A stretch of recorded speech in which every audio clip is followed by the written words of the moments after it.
మన కరెంటు లేకపోతే రాత్రి దోమలకి ఇటు అటు కొట్టుకోవాల్సి వస్తుంది. ఏ కొట్టినా పోతే చెప్తా. నిజంగా ఇది మంచిది. నిజంగా మేడం గారు మీ ద్వారా కానీ ఇంకా ఉన్న ఊర్లకు కూడా ఇంకా తెస్తారని, అందుకే నేను అన్నట్టు ఒక ఇంటికి ఒక రెండంతే చాలవు కాబట్టి, ఎందుకంటే అరుగురు ఇద్దరికి ఒకటి ఇచ్చినట్టు అవుతాయి. అది ఇచ్చినట్టు అవుతాయి. ముగ్గురు ఒకటైనా ముగ్గురు కలబట్టుకొని పొమ్మలేదు కదా, చిన్నపిల్లలంతా పొమ్ముంటారు.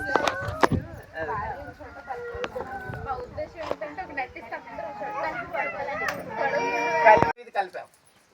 అది వేడ్లగడ్డకు వచ్చింది, దానికి వేడ్లగడ్డ వెళ్ళిపోయింది. అది వేడ్లగడ్డ వెళ్తే దాని నుండి కలిపేసి వాటర్ షెడ్లో కలిపాం.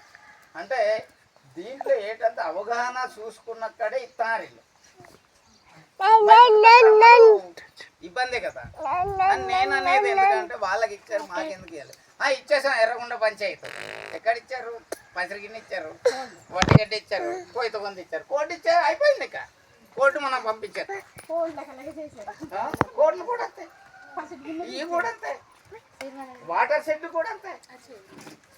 వెళ్ళి దెబ్బలాడి కలెక్టర్ దగ్గర దెబ్బలాడి తెచ్చుకొని వస్తే కానీ ఇవి వచ్చి వాటర్లు కానీ ఇవన్నీ జల పథకాల్లో కానీ. అంటే ఇంకో విధంగా మేడం చెప్పేది, ఎందుకంటే అన్ని గ్రామాలు ఇస్తే పంచాయతీ మొత్తం ఇవ్వాలి. లేదు ఒకటి ఇచ్చి ఒకటి అయిపోతే అది మళ్ళీ మనం గింజుకోవాలి. అక్కడ ఏమవుతుందంటే రోడ్డు వచ్చి ఇది అయిపోయింది, ఏది వంకవసి అయిపోయింది, ఏది ఆ ముక్క లేదు ఈ ముక్క లేదు చెప్తున్నాను. వట్టిగడ్డ అయిపోయింది అంటే ఆ ముక్క ఉండిపోయింది. ఆ ముక్క మొన్న పోతే ఇప్పుడు ఇంకా బిల్లులు లేవు. ఎర్రగుండ అయిపోయింది, బిల్లులు లేవు. 14 లక్షలు 14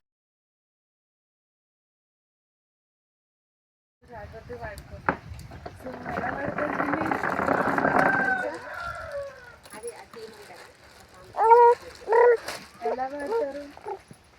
దీన్ని ఓపెన్ చేసేసి చుట్టూ గోడలో కట్టుకుంటాను, ఓకేనా? లేకపోతే చార్జీ పెట్టాను.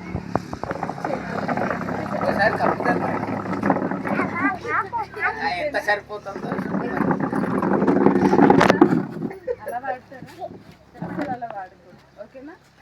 ఏం కాదు, పొద్దుట వెళ్ళి చేపలకు వెళ్ళిపోతాం.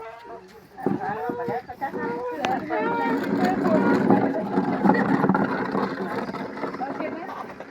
ఇవి పంచిపెట్టే ముందు కంపల్సరీగా మేము ఒక పేపర్ మీద రాస్తాం, ఓకేనా? ఇది కానీ కట్టుకోవడానికి కానీ ఇంకొకటి కారణానికి దీన్ని వాడుకుంటున్నాను. పొలానికి కానీ పెట్టడం కానీ అలా వాడను అని చెప్పి నేను ఒక పేపర్ రాస్తే అందు మీద మీరు అందరూ సంతకాలు పెట్టాలి, ఓకేనా? అలా కాదు, ఇది వేరే పనికి మీరు చుట్టూ మంచానికి దోమలు రాకుండా దోమతెరలా కాకుండా ఇంకా దేనికోసం వాడినా కానీ మేము పైన ఉన్న వాళ్ళకి చెప్పాల్సి వస్తుంది. ఎందుకంటే మేము మీ దగ్గర సంతకాలు తీసుకుంటే మీ దగ్గర నుంచి ఈ దోమతెరలు ఎలా వాడాలో మీకు తెలుసు కదా. నేను మళ్ళీ కూడా ఇప్పుడు ప్రతి ఒక్కరి ఇంటికి వచ్చి ఎలా వాడాలి ఏంటన్నది, దాన్ని ఎలా లోపలికి మడత పెట్టుకోవాలి, ఎలా యూజ్ చేయాలి, ఎలా కట్టాలి అన్నది నేను మీకు చెప్తాను, ఓకేనా అండి? ముఖ్యంగా చాలా రోజుల తర్వాత మళ్ళీ దోమతెరలు వస్తున్నాయి కాబట్టి మడత పెట్టి లోపల పెట్టడం కాకుండా చక్కగా వాడండి, ఓకేనా? మంచిగా వాడండి. ఇంకా ఈ సీజన్ అయిపోతే వచ్చేదంతా వర్షాకాలం కదా, మళ్ళీ ఇబ్బంది. ఇప్పుడే వస్తున్నాయి దోమలు, ఇప్పుడే పడుకోలేకపోతున్నాము కదా. ఇప్పుడే ఇలా ఉందంటే తర్వాత ఇంకా వర్షం పడితే ఇంకా ఎక్కువ. అందుకే మేము ఎండకు వానకి కట్టుకుంటాం. ఇట్లాంటి ప్రాబ్లమ్స్ రాకుండా ఉంటాయి. ఏంటి ఏమన్నారు? ఎండకు వాన కట్టుకుంటాం. నేను చూస్తాను. ఇక్కడ మంచాలు వేసుకుని పడుకుంటే ఏం చేద్దాం మరి? వచ్చి చూడండి, మా ఇంటికి కట్టే ఉంటది. ఎక్కడైనా నాకు ఆ చివరి ఈ చివరి ఇట్లా దోమతెరలు కనబడితే ఏం చేయండి నేను? ఏమండి మరి పొలాలు చుట్టూ మరి నా మీద అరుస్తున్నారు కదా. కాదండి, మా ఇంటికి వచ్చి చూడండి మీరు, మేము కట్టుకుంటున్నామా లేదా. అందరూ కట్టుకోవాలి. రోజు మేము విజిట్కి వస్తాం, ఓకేనా? ఒకవేళ మేము వేరే ఊర్లో ఉన్నా కానీ ఇక్కడ ఉన్న ఆశా వర్కర్తో ప్రతిరోజు ఫోటోలు తీసి పంపించమని చెప్తాం. అందరూ గ్రూప్ పెట్టి ఎవరైనా ఎక్కడైనా నెట్ కట్టలేదు, ఓకేనా? లేదా సరిగా దాన్ని వాడట్లేదు, మడత పెట్టి ఉంచారు, లేకపోతే ఇంకొక పని మీద వాడుతున్నారు అని అంటే కంపల్సరీ టీంతో పాటు మీ దగ్గరికి వస్తాం. ఎందుకంటే ఇది చాలా చిన్న విషయం ఏం కాదు కదా, అందరికీ ఇన్ని సంవత్సరాల తర్వాత రావడం అని అంటే. మళ్ళీ ఇది రావడానికి టైం పడుతుంది.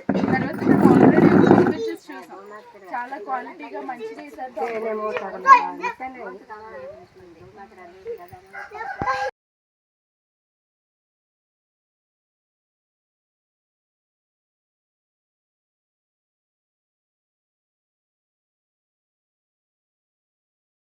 ఉంటాయి కదా, చల్లటి నీళ్ళు అంటే మరి ఫ్రిడ్జ్ లో వాటర్ కాదు, నార్మల్ గా చల్లగా ఉన్నప్పుడు సాయంత్రం అలా నార్మల్ చల్లగా ఉన్న నీళ్ళు ఇలా ముంచేసి నీరులోనే ఆరబెట్టాలి. ఎప్పుడు దోమతరి ఎండలో ఆరబెట్టకూడదు. ఎండలో దోమతర ఆరబెడితే ఇంక దోమతర వేస్ట్ ఏమో. దోమతరకి అసలు వేడి తగ్గదు, పొయ్యి దగ్గర కానీ పొయ్యి దగ్గర కానీ వేడి కానీ తగ్గకూడదు. ఓకేనా? లేకుండా నీరులోనే ఆరబెట్టుకోవాలి. తర్వాత దీనికి సబ్బులు సర్ఫులు ఓకేనా, బ్రష్ పెట్టి చేయడాలు ఇట్లాంటివి చేస్తే దోమతర వేస్ట్ పాడైపోతుంది, డ్యామేజ్ అవుతుంది. ఓకేనా? అలాంటి సబ్బులు సర్ఫులు ఇట్లా పెట్టుకుంటే నార్మల్ వాటర్లోనే ఒకసారి ఇట్లా అనేసి మీరు మంచిగా నీరులోనే ఆరబెట్టేసుకుని పెట్టండి. ఎండలో ఆరబెట్టచ్చా, సబ్బులు సర్ఫులు బ్రష్లు చేయొచ్చా? ఓకేనా? వేడి నీళ్ళలో కూడా పెట్టకూడదు, వేడి నీళ్ళు వేడి నీళ్ళలో వాడకూడదు. తర్వాత బట్టలు ఉప్పు కాకుండా ఉతికితే ఇక్కడ జారిపోతాను మొత్తం అంతా.